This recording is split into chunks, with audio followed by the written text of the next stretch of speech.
They weren't just soldiers, they were a force of nature. Decked out in shining armour, gripping lances longer than anything their enemies had seen, and with massive feathered wings on their backs, they charged like a storm, leaving nothing but chaos in their wake. When the Winged Hussars arrived, battles weren't just fought, they were decided. But who were these warriors? What made them so unstoppable? The Winged Hussars weren't just another cavalry unit. For over 2 centuries, they dominated European battlefields, crushing armies that outnumbered them, breaking enemy lines like they were made of paper, and turning the tide of wars with a single, earth-shaking charge. But no army stays on top forever. Warfare evolved. New weapons changed the game. And eventually, even these legendary riders had to hang up their lances. But their legacy? That never faded. This is the story of the Winged Hussars, Europe's most feared cavalry. Let's go back to the late 15th century to really understand how the Winged Hussars became one of the most feared cavalry forces in history.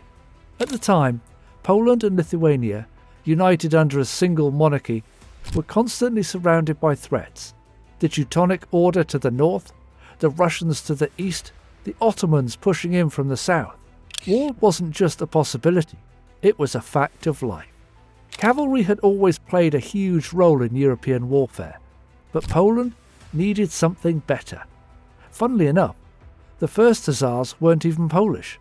They were light cavalry mercenaries from the Balkans, mostly Serbian exiles fleeing the Ottoman advance. These early Hussars were fast, lightly armoured, and specialised in quick hit-and-run tactics. But while they were great for harassing enemies, they weren't the kind of force that could smash through an enemy line. That changed in the 16th century. Poland took the idea of the Hussars and turned them into something entirely different. The light cavalry evolved into heavily armoured shock troops. Their tactics were refined, and their battlefield role became far more aggressive. By the late 1500s, thanks to reforms by King Stephen Bathory, the Winged Hussars had become a fully elite force, one that could break armies, not just harass them. So, what made them so deadly? First, their weapons. While most European cavalry relied on swords and early firearms, the Hussars were built around the lance. And not just any lance. These were longer, hollowed-out wooden lances, designed to be light enough to wield with deadly precision, but strong enough to punch through armour. And if the lance shattered on impact, no problem. They carried sabres, pistols, and even war hammers for close combat. Then, there was their armour. Unlike the bulky plate armour of knights, which was heavy and slowed movement, Hussar armour was sleek, strong and lightweight, built for speed and agility. When the Hussars charged, they didn't just hit hard, they hit fast. And of course, there were the wings. No other cavalry in history rode into battle with massive feathered wings mounted on their backs. But why? That's still up for debate. Some say it was psychological warfare. Imagine standing in formation and seeing thousands of cavalrymen thundering towards you, their wings rising high behind them, catching the sunlight. Others believed the wings created a sound as they rode, a deep, eerie roar like an approaching storm, something that made them seem less like men and more like warriors from another world. Whatever the reason, one thing is clear. The wings became a symbol of status, power, and absolute dominance on the battlefield. By the early 1600s, the Winged Hussars weren't just another cavalry unit. They were the best of the best. Becoming a Hussar wasn't easy. Every recruit had to provide his own horse, armour and weapons, meaning only the wealthiest and most dedicated warriors could join. Their training was brutal, their discipline unmatched, and when they charged, they did so with perfect coordination. Hundreds of lances aimed as one, their timing flawless. But being the best doesn't mean much if you can't prove it on the battlefield. And in the 17th century, the Winged Hussars would face their greatest tests yet. Would they live up to their legendary reputation?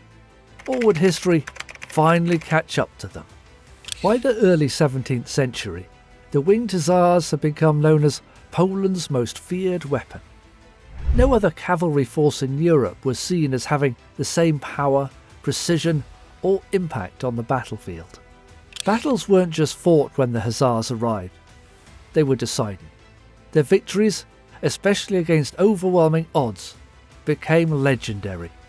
One of the best examples was the Battle of Kirchlom in 1605. Poland and Sweden clashed, but the Swedish forces outnumbered the Polish army more than 3-1. Over 11,000 Swedish soldiers faced just 3,600 Poles, most of them Hussars. A Polish victory seemed impossible. But then, the Winged Hussars charged. Before a proper defence could be formed, the Swedish lines had been torn apart. Within 20 minutes, the battle had ended. Nearly half of the Swedish army had been wiped out, while the Polish losses were shockingly low. Fewer than 100 Hussars had fallen. More than just a win, it was a message. By now, it had become clear. If the Winged Hussars were spotted preparing to charge, the battle was already as good as lost. And Kirchlom was only one of many victories. Over the years, Russian forces were crushed at Klishno, 1610, the Ottomans were pushed back in 1621, and the battlefield was dominated once again at Kochim, 1673. But all those battles would pale into comparison to what happened in 1683, when the fate of Europe itself was at stake. For months, Vienna had been under siege by the Ottoman Empire. Supplies were running out, and its defences were beginning to fail. If the city had fallen, the road to the rest of Western Europe would have been left wide open. The Ottoman army, nearly 150,000 strong, had every reason to believe that victory was near. Then, on September the 12th, 1683, the Winged Hussars arrived. From the hills above the battlefield, 18,000 Hussars, led by King Jan Sobieski of Poland, prepared for the largest cavalry charge in history. The Ottoman forces barely had time to react before their lines collapsed. Within hours, the once mighty siege force was in full retreat, abandoning cannons, supplies, and even their command tents in panic. The impossible had been done again. But the Battle of Vienna wasn't just another victory. Ottoman expansion into Europe had been stopped. The war had been turned around, and the legend of the Winged Hussars had been sealed in history forever. When people hear about the Winged Hussars, their victories aren't the first thing that comes to mind. It's their wings. But why were they worn? The truth isn't entirely clear. Many theories exist, each one just as fascinating as the next. One idea focuses on psychological warfare. Imagine standing in formation, gripping a weapon, waiting for battle. Suddenly, from across the field, thousands of armoured cavalrymen begin charging, their towering wings catching the sunlight, their lances aimed like bolts of lightning. The sight alone would have been terrifying. Some accounts even suggest that the wind rushing through the wooden frames of the wings created a deep, unnerving roar, the sound that made them seem less like men and more like something out of legend. Whether or not this actually happened, one thing is certain: the wings were meant to intimidate. Another theory ties them to identity and prestige. As an elite force drawn from Poland's nobility, the Winged Hussars were set apart from ordinary soldiers. Their armour was custom-made, their weapons expensive, and their wings? A statement of power. Wearing them wasn't just about war, it was about status. Then, there's a practical explanation. Some historians believe the wings helped deflect Tartar lassos, making it harder for steppe warriors to drag the Hussars off their horses.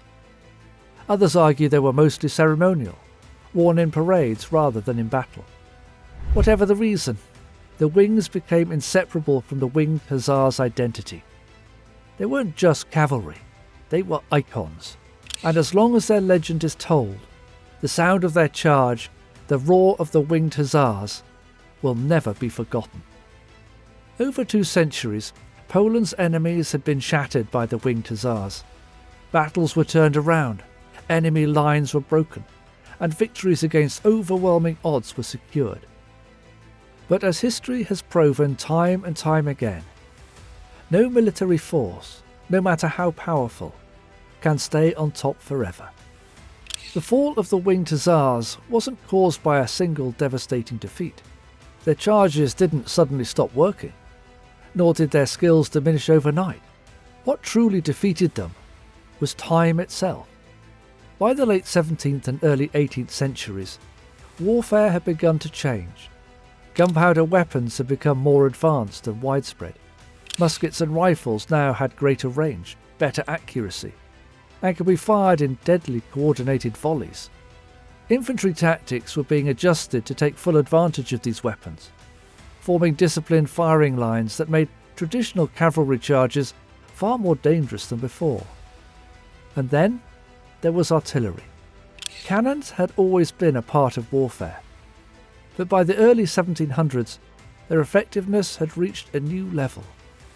A well-placed barrage could tear through even the most disciplined cavalry formation, turning what had once been an unstoppable charge into a massacre. The same impact that had once made the Winged Hussars so dominant had now become their greatest weakness. But it wasn't just technology that led to their downfall. Armies across Europe were evolving. More and more nations were shifting towards standardized, professional standing armies, where well-trained infantry and massed firepower were prioritized over elite cavalry forces. The Winged Hussars, once Poland's most valuable military asset, were beginning to seem outdated. Politics also played a role. By the late 17th century, the Polish-Lithuanian Commonwealth was in decline. Political infighting, weak leadership, and threats from Russia, Sweden, and the Ottoman Empire had weakened the state. Military reforms came slowly, and Poland's reliance on its noble cavalry prevented modernization from keeping pace with its rivals. One of the final blows came in 1702 at the Battle of Kliszow during the Great Northern War. The Polish forces, including the Winged Hussars, faced off against the Swedish army led by King Charles XII. As they had done so many times before, the Hussars charged into battle. But this time, things were different. The Swedes, using well-coordinated musket volleys and mobile artillery, cut them down before they could reach their lines. The battlefield no longer belonged to the lance and sabre. It had been claimed by gunpowder and shot. By the mid-18th century, the Winged Hussars had mostly disappeared as a fighting force. They still existed in name, but their role in warfare had faded. Their once unstoppable charges had been replaced by modern, more adaptable cavalry tactics, ones that focused on mobility, firearms, and reconnaissance, rather than shock combat. And so, the mighty Winged Hussars, who had once shaped the fate of empires, faded into history, not because they lost their courage or their skill, but because the world had changed. And no warrior, no matter how great, can outrun time itself. Their time on the battlefield may have ended, but the legend of the Winged Hussars has only grown stronger. In Poland, they are still seen as a national symbol of bravery and resilience and defiance. Their victories, especially their role in the Battle of Vienna, continue to be celebrated as moments of national pride, reminding people of a time when Poland stood as a dominant power in Europe.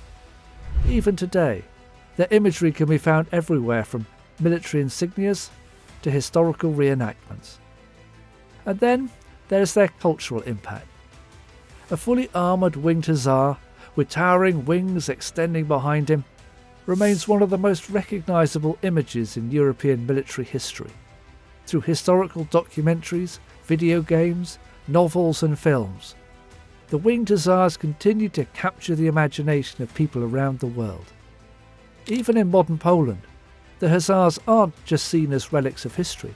Their spirit is invoked in times of national hardship, serving as a reminder of strength, discipline, and unity. They represent the idea that even when outnumbered, even when the odds seem impossible, victory can be achieved through training, determination, and strategy. And it's not just Poland that remembers them. Military historians still study their tactics, their discipline, and their ability to defeat much larger armies.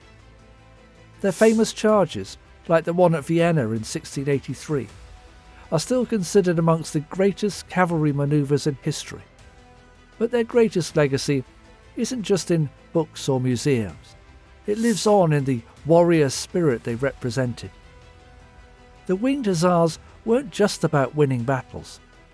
They stood for excellence, discipline, and the belief that no enemy was truly invincible with the right mix of strategy, courage, and skill. The Winged Hussars may no longer charge into battle, but their legacy still echoes through history. They weren't just warriors. They stood as symbols of resilience, discipline, and sheer force of will. From the swamps of Kirchholm to the walls of Vienna, their victories proved time and time again that courage and strategy could overcome even the most overwhelming odds. But their story isn't just about battlefield triumphs.